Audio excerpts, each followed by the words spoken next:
Dari sungai ke segara, Palestin pasti merdeka. Pastikan anda sentiasa membuat semakan terlebih dahulu kandungan berita atau maklumat di media sosial sebelum menyebarkannya. Menyebarkan sebarang berita palsu, fitnah dan maklumat yang tidak sahih menerusi SMS atau media sosial, ianya adalah kesalahan di bawah Seksyen 211 dan 233 Akta Komunikasi dan Multimedia 1998. Jika dapati bersalah, anda boleh disaman tidak lebih RM50,000 atau dipenjara tidak lebih setahun atau kedua-duanya sekali. Assalamualaikum, salam sejahtera dan salam Malaysia Madani. Anda sedang menyaksikan Pastikan Sahih edisi Selasa 28 November 2023 bersama saya Nadir Nordin. Kita mulakan dengan segmen Sahih.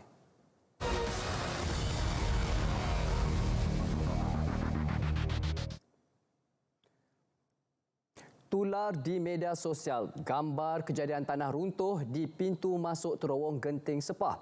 Ingat, jangan terus percaya apa-apa maklumat atau berita di media sosial. Pastikan anda membuat semakan terlebih dahulu sebelum mempercayai sesuatu berita.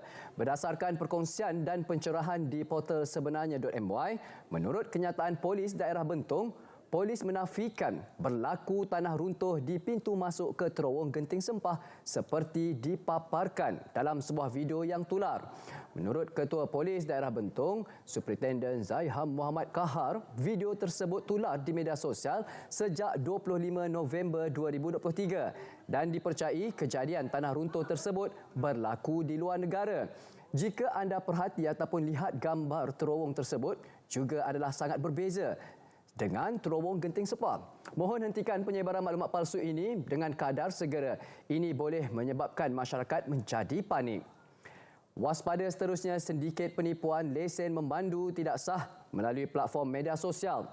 Untuk makluman, menurut Jabatan Pengangkutan Jalan Malaysia JPJ telah mengesan akaun media sosial di laman Facebook, Telegram dan lain-lain aplikasi mengenai sindiket penipuan iaitu skamer yang menjanjikan pengeluaran lesen memandu secara murah dan mudah tetapi tidak mengikut syarat-syarat yang ditetapkan serta tidak sah di sisi undang-undang. Pemantauan pihak JPJ mendapati bahawa terdapat beberapa modus operandi yang digunakan oleh sindiket ini menggunakan platform media sosial untuk mempromosikan iklan dengan menggunakan pelbagai kaedah pujukan termasuk memaparkan gambar lesen memandu JPJ bagi menarik dan memikat orang ramai mendapatkan lesen tanpa ujian dan boleh didapati di dalam tempoh yang singkat, murah, mudah dan sukar dikesan pihak berkuasa. Dimaklumkan bahawa lesen memandu yang dikeluarkan secara sah hendaklah mengikut tata cara dan prosedur latihan dan ujian memandu kompeten yang ditetapkan dalam hal ini. Pihak JPJ ingin mengingatkan orang ramai supaya sentiasa berhati-hati dengan sindiket penipuan pengeluaran lesen memandu secara tidak sah sebegini yang menggunakan pelbagai kaedah serta teknikal komunikasi yang berbeza bagi mempengaruhi pemikiran orang ramai. Turut waspada terhadap dialog pancingan seperti ini. Hello, kami daripada pihak National Scam Response Center dan akaun anda disyaki terlibat dalam aktiviti jenayah dan akan dibekukan. Sekiranya anda ada menerima panggilan seumpama ini, apa yang perlu anda lakukan? Jangan cemas dan untuk makluman anda, menurut Polis Diraja Malaysia PDRM, Polis Diraja Malaysia ingin mengingatkan masyarakat untuk sentiasa berhati-hati sekiranya menerima panggilan telefon daripada mana-mana pihak yang mengaku sebagai pegawai National Scam Response Center NSRC. Untuk makluman, pihak NSRC tidak akan menghubungi anda bagi sebarang tujuan siasatan. Jika anda merupakan mangsa penipuan dalam talian iaitu online scam dan baru sahaja membuat transaksi kewangan, sila hubungi segera pihak NSRC di talian 997. Pihak NSRC beroperasi dari jam 8 pagi hingga 8 malam pada setiap hari. Anda juga boleh menghubungi hotline bank masing-masing untuk aduan selepas jam 8 malam. Walaupun telah kami kongsikan sebelum ini, namun masih ada yang terpedaya dengan laman sesawang tabung haji palsu. Waspada laman sesawang palsu menggunakan nama dan logo tabung haji. Menurut tabung haji, laman sesawang www.tabunghaji.net adalah palsu dan bukan di bawah kendalian tabung haji. Pendeposit dinasihati untuk sentiasa peka dan berhati-hati dengan pautan yang mencurigakan.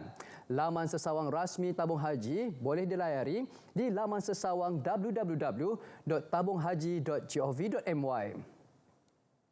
Trend sekarang ini, kalau berniaga produk, ramai yang menggunakan nama pihak KKM. Katanya mendapat kelulusan daripada pihak KKM. Awas dan waspada semua. Pemantauan yang dilakukan oleh Kementerian Kesihatan Malaysia mendapati pemilik akaun Facebook atas nama Kementerian Kesihatan yang menggunakan lambang organisasi WHO telah mengeluarkan pengiklanan sejenis produk iaitu prostate cream dengan dakwaan bagi mencegah atau mengurangkan kanser prostat dan meningkatkan fungsi kelakian. Kementerian memandang serius terhadap penggunaan nama Kementerian Kesihatan sebagai clickbait dalam aktiviti promosi produk sebagai gedung pembelian dalam talian tidak berdaftar bagi tujuan mengaut keuntungan. Tindakan tidak bertanggungjawab ini perlu dihentikan oleh pihak berkenaan. Perkara ini adalah sesuatu yang boleh menimbulkan kekeliruan kepada pengguna yang mempercayai bahawa produk ini telah mendapat pengiktirafan daripada pihak KKM sedangkan pihak KKM tidak mengiktiraf mana-mana produk. Justeru orang ramai adalah dinasihatkan agar tidak mudah terpedaya dengan perakuan iklan yang meragukan serta tidak berkongsi maklumat tidak sahih ini agar tiada lagi mangsa tertipu dengan kandungan yang mengelirukan. Kami bawakan pula maklumat daripada pihak Meteorologi Malaysia atau Met Malaysia berkenaan amaran hujan. Kita mulakan dengan Seksyen A iaitu amaran hujan berterusan tahap buruk. Hujan lebat berterusan dijangka berlaku di negeri Kelantan iaitu Tumpat, Pasir Mas, Kota Baru, Bacok dan Pasir Putih. Manakala di Terengganu bersut sehingga Rabu 29 November 2023. Seksyen B pula adalah amaran hujan berterusan tahap waspada. Hujan berterusan dijangka berlaku di negeri Kelantan iaitu Tanah Merah, Machang dan Kuala Krai.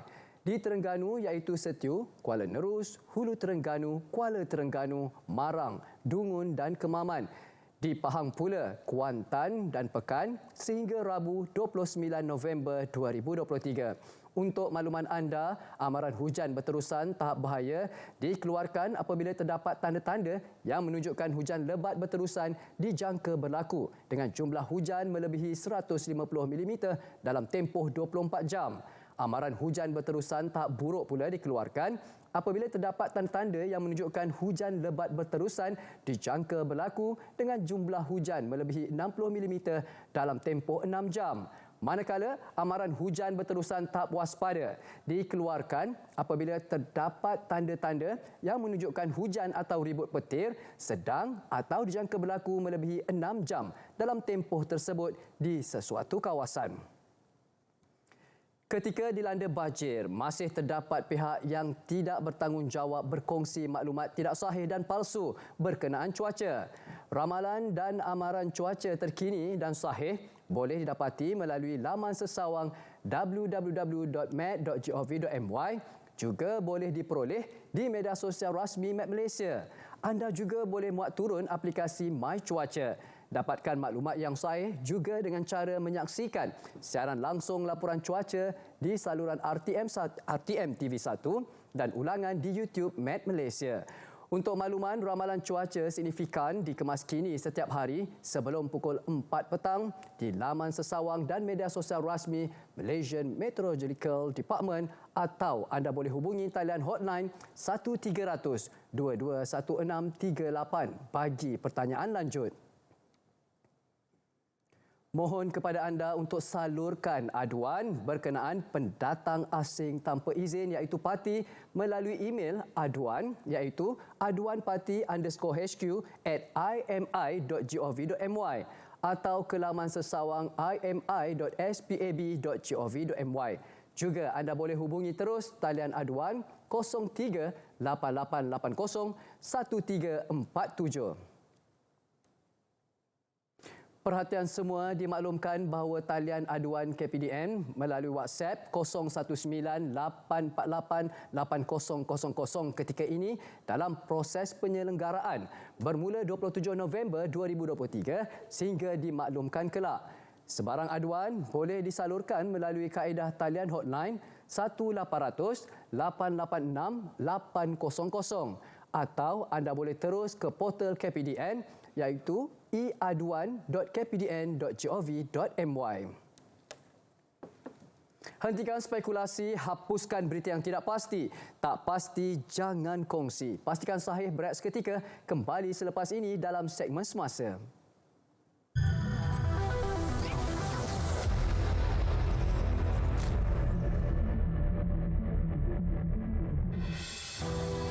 Saya, Anwar bin Ibrahim, setelah dilantik memegang jawatan seorang Perdana Menteri, dengan sesungguhnya bersumpah bahawa saya akan dengan jujur menunaikan kewajipan-kewajipan jawatan itu dengan segala daya upaya saya, bahawa saya akan menumpahkan taat setia yang sebenar kepada Malaysia.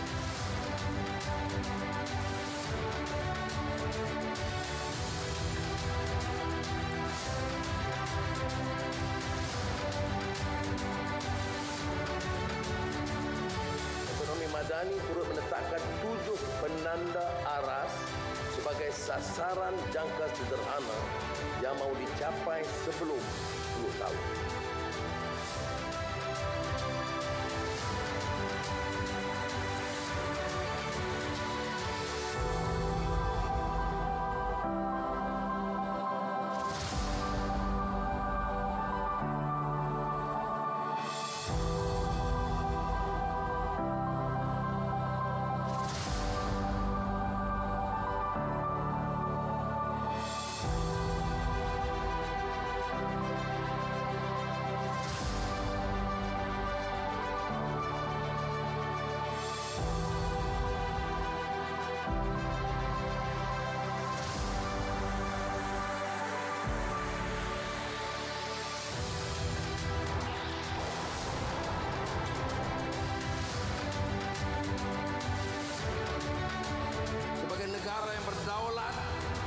Yang akan pertahankan hak, yang akan perjuangkan kebebasan dan kebebasan rakyat Palestin. Hidup Palestin! Dengan mandat yang ada, tahun ini kita akan mula dengan lebih tegas dan lebih jelas untuk membangunkan ekonomi negara dan keras menghadapi tangan dan rintangan.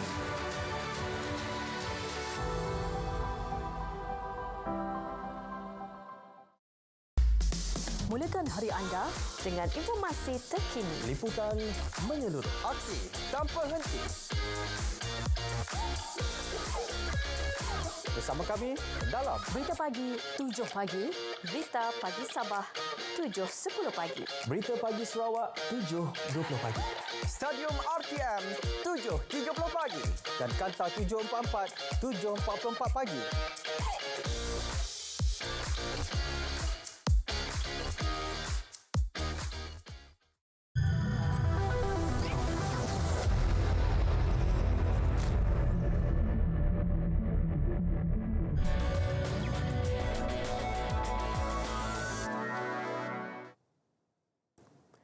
Terima kasih kerana masih lagi setia bersama kami dalam Pastikan Sahih.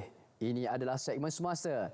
Inisiatif jalan baharu yang menghubungkan Kompleks Imigresen, Kastam, Kuarantin dan Keselamatan ICQS Bukit Kayu Hitam Kedah dan ICQS Sadao Baharu Thailand dijangka direalisasikan dalam masa terdekat. Menteri Kerja Raya Datuk Seri Alexander Nathalinggi menerusi satu kenyataan berkata, kementeriannya yakin dengan terbinanya jajaran baharu itu, keselesaan dan keselamatan pengguna dapat ditingkatkan selaras dengan aspirasi kempen My Jalan. Katanya pada masa sama, jalan baharu itu dijangka akan meningkatkan kegiatan ekonomi kedua-dua negara. Projek jalan itu juga melibatkan pengambilan tanah, perobohan dan pembinaan baharu blok asrama kem regimen sempadan 5RS serta beberapa struktur keselamatan lain seperti pos kawalan akhir dan pagar keselamatan yang terkesan daripada jajaran jalan ini. Kenyataan kementerian itu susulan lawatan kerja sehari Perdana Menteri Datuk Seri Anwar Ibrahim ke Sadao atas jemputan rakan sejawatnya Perdana Menteri Thailand Srettha Thavisin. Pertemuan kedua-dua pemimpin negara itu turut melibatkan perbincangan mengenai manfaat bersama dalam meningkatkan sektor pelancongan dan kerjasama dalam sekuriti makanan. Jabatan Penyiaran Malaysia RTM Sarawak akan menyediakan lebih banyak pengisian program menarik dari Bumi Kenyalang tahun depan. Menurut Ketua Pengarah Penyiaran, Datuk Suhaimi Sulaiman, terdapat 277 program berskala kecil, sederhana dan berskala besar yang bakal dianjurkan. Turut dirancang penganjuran program Mukun Se-Borneo 2024 yang akan melibatkan penyertaan daripada Brunei Darussalam dan Indonesia. Program ikonik Sarawak Bintang P. Ramlee akan diteruskan pada tahun depan, manakala program Bintang Kecil bakal menyaksikan penyertaan dari Indonesia, Singapura dan Brunei. Suhaimi memberitahu segala susun atur program-program RTM Sarawak tidak akan dapat dilaksanakan tanpa sokongan rakan-rakan strategik yang telah menyumbang kepada jalinan kerjasama itu.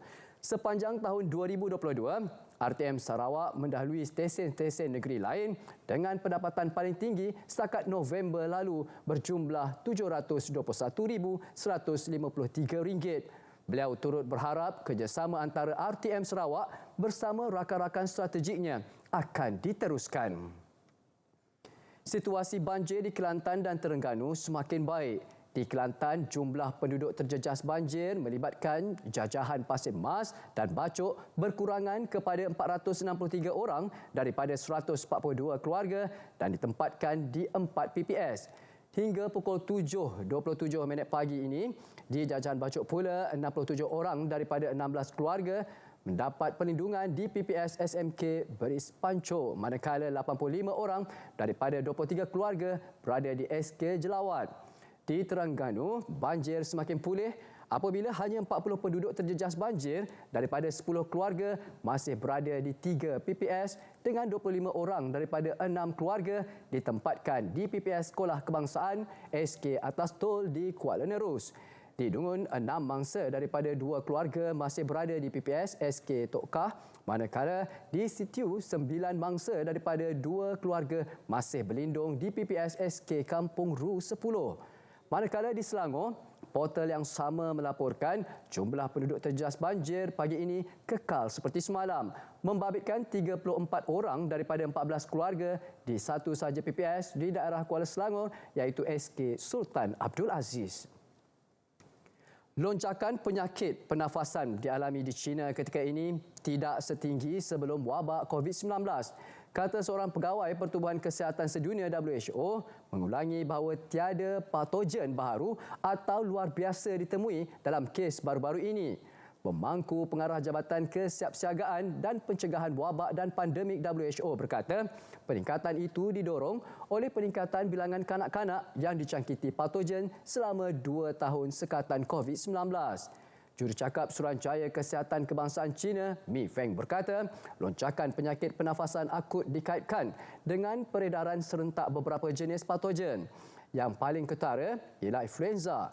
Peningkatan itu menjadi isu global apabila WHO meminta China untuk mendapatkan maklumat lanjut mengenai laporan radang paru-paru yang tidak didiagnosis pada kanak-kanak oleh program pemantauan penyakit muncul. Ketua Doktor di Jabatan Penyakit Berjangkit di Hospital Beijing memberitahu akhbar Global Times kes baharu penyakit pernafasan boleh memuncak dalam beberapa minggu akan datang. Lee turut memberi amaran tentang potensi gelombang kedua kemuncak semasa cuti tahun baru kerana warga emas boleh menjadi golongan lebih berisiko dijangkiti. Pelan strategik kawalan diabetes akan dilancarkan tahun depan sebagai usaha mengawal penyakit tidak berjangkit dalam kalangan rakyat di negeri itu. Pengarah Kesihatan Perlis, Dr. Ismuni Bohari berkata, pelan yang kini berada di peringkat akhir draft antaranya memfokuskan kepada penglibatan golongan kurang berkemampuan dan rumah ibadat untuk pelaksanaan pemeriksaan kesihatan. Terdahulu dalam ucapannya, Dr. Ismuni berkata, berdasarkan data tinjauan kebangsaan kesihatan dan morbiditi NHMS 2019 melibatkan penduduk dewasa berusia 18 tahun dan ke atas mendapati Perlis merupakan negeri dengan bilangan penghidap diabetes kedua tertinggi di Malaysia iaitu 32.7%.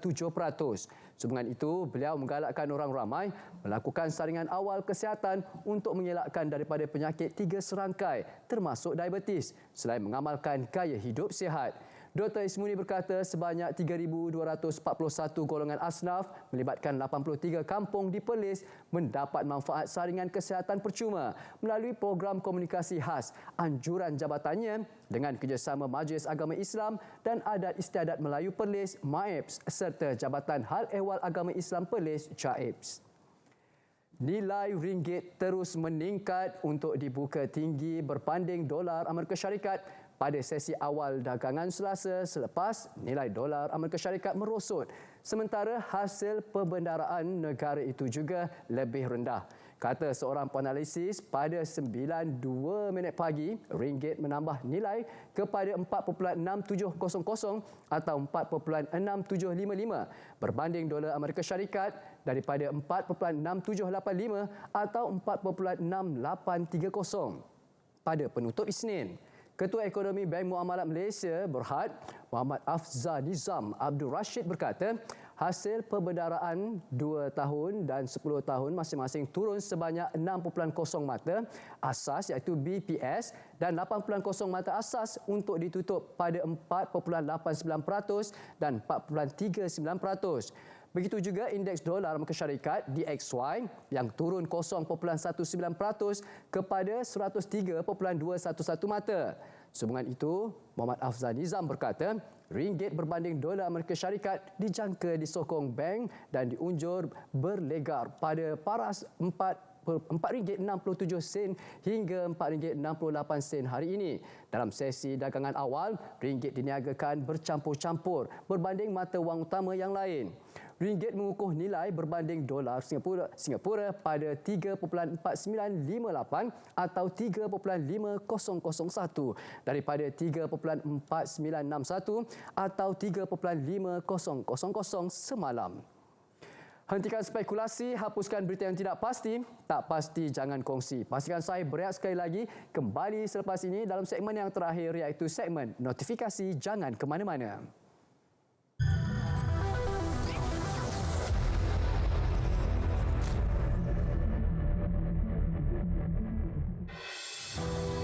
Saya, Anwar bin Ibrahim, setelah dilantik memegang jawatan seorang Perdana Menteri, dengan sesungguhnya bersumpah bahawa saya akan dengan jujur menunaikan kewajipan-kewajipan jawatan itu dengan segala daya upaya saya, bahawa saya akan menumpahkan taat setia yang sebenar kepada Malaysia.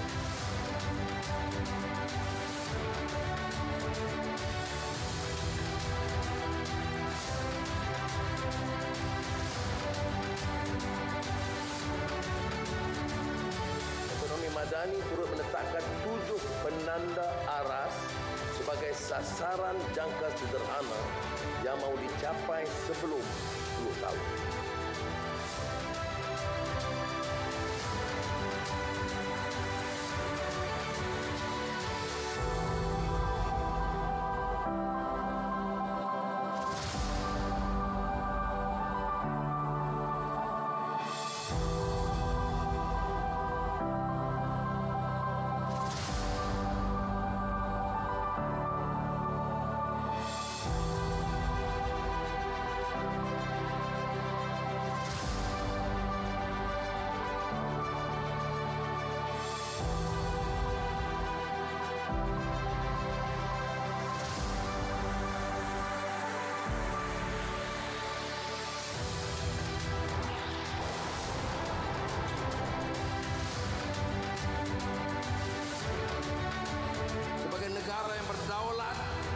Yang akan pertahankan hak, yang akan perjuangkan kebebasan dan kebebasan rakyat Palestin. Hidup Palestin!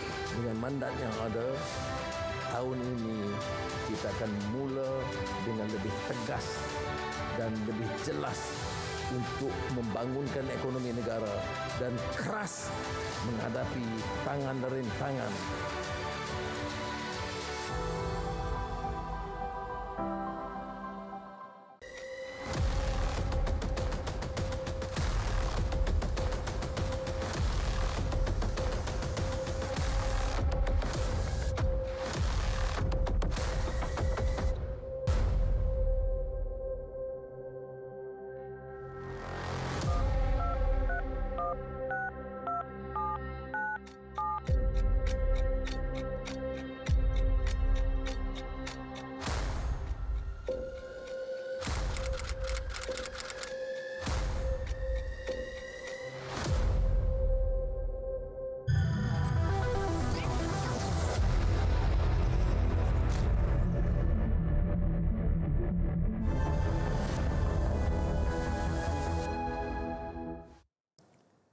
Kembali lagi bersama kami dalam Pastikan Sahih untuk segmen yang terakhir ini, segmen notifikasi. Seperti biasa kami war-warkan kepada anda poster hebahan yang perlu anda ketahui dan ikuti. Ayo kita mulakan dengan bicara naratif. Pada malam ini, jangan lupa saksikannya. Pada malam ini dengan topik yang dibawa adalah jenayah penipuan pekerjaan di luar negara. Pada malam ini, 9 malam, 28 November 2023, Selasa, di saluran TV1, siaran serentak di saluran berita RTM. Untuk mudah di mana saja anda berada, muat turun aplikasi RTM Klik. Jangan dilupakan juga Facebook dan juga TikTok Live kami dengan carian berita RTM. Kita teruskan dengan acara yang dinanti-nantikan pada hari esok, iaitu Majlis Perasmian Persidangan Pedi Madani Pemangkin Ekonomi Digital Negara 2023 yang akan disempurnakan oleh Yang Amat Berhormat Datuk Seri Anwar Ibrahim, Perdana Menteri, bertempat di Pusat Konvensyen Antarabangsa Putrajaya PICC pada hari Rabu 29 November 2023, 2.30 petang. Anda juga boleh saksikan siaran langsungnya di saluran TV1, siaran serentak di saluran berita RTM, RTM Klik, juga live dan Facebook Live dan juga TikTok Live berita RTM. Kita bawakan pula perlawanan seterusnya Liga Super. KLU menentang NSE pada Jumaat 1 Disember 2023 pada pukul 8.30 malam di saluran OK dan juga Sukan di saluran Sukan. Ini perlu kami bawakan pengurusan ubat sebelum banjir. Kita perlu ketahui untuk makluman anda, simpan ubat dan rekod perubatan dalam bekas yang selamat, iaitu kalis air, mudah dicapai dan mudah dibawa. Ambil gambar rekod perubatan supaya mudah dirujuk oleh pasukan perubatan. Simpan nombor telefon kecemasan seperti nombor polis, bomba atau fasiliti kesihatan berhampiran. Pastikan bekalan ubat mencukupi sepanjang tempoh musim banjir. Simpan ubat mengikut arahan penyimpanan seperti yang dinyatakan pada label pembungkusan ubat. Ini pula adalah langkah pencegahan demam denggi pada musim hujan. Lakukan aktiviti gotong royong di dalam dan luar premis. Lupuskan sampah, bahan buangan dan barang lusuh di tempat yang telah ditentukan. Juga melakukan aktiviti cari dan musnah tempat pembiakan nyamuk Aedes selama 10 minit seminggu. Pastikan juga bekas minuman haiwan peliharaan dan mainan yang berada di luar rumah tidak menjadi tempat pembiakan nyamuk Aedes. Hentikan spekulasi, hapuskan berita yang tidak pasti, tak pasti jangan kongsi. Pastikan Sahih untuk edisi Selasa sampai di sini saja. InsyaAllah kita akan bertemu lagi pada hari esok 2.30 petang di saluran TV1. Dari sungai ke segara, Palestin pasti merdeka. Malaysia Madani, tekad perpaduan penuhi harapan. Assalamualaikum dan salam sejahtera.